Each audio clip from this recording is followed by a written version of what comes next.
bolani bermasdan pulni olib qochib ketsa, nima qilamiz keyin? Nima qiladik, Aziz? Nimaga u odamga pulni bermaylikmi? Unda meni aldadi deb bolamni o'ldirsa-chi? Pul uchun bolani hayotini tahlikaga qo'yamizmi? Yo'q, Aziza, men unaqa demoqchi emasdim. Gap katta pul haqida ketyapti, tushunyapsanmi? Shunchaki qochib ketsa nima qilamiz deyapti. Bo'ldi, qilinglar. Hammasi yaxshi bo'ladi.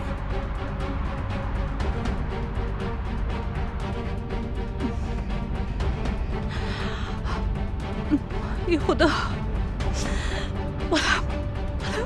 Kelyapman, bolam, kelyapman. Ozgina sabr qil. Kelyapman. Hozir yoningga yetib boraman.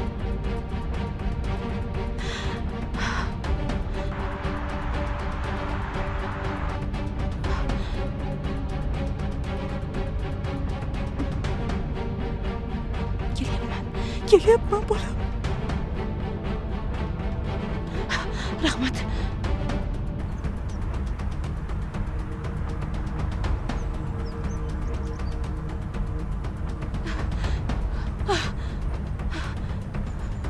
Bolam, ber bolam. Shoshma.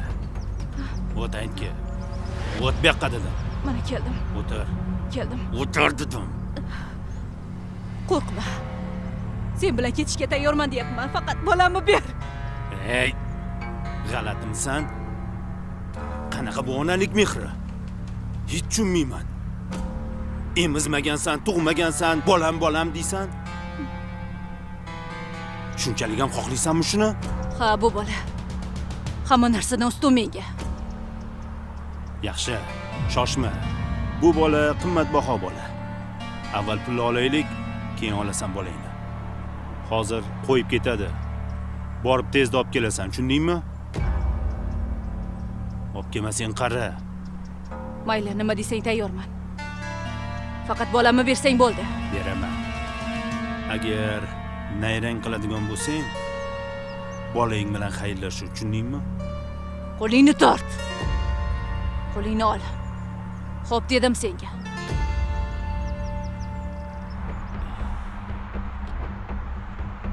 Ketdik. Yuring. Sen qol mashinada.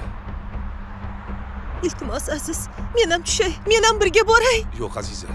Sen mashinada qol. Axir qanaqa qilib o'tiraman? U meni bolam-ku. Aziza, ular xavfli odamlar bo'lishi mumkin, tushunyapsanmi? Men o'tira olmayman, sabrim yetmayapti. Aziza, iltimos.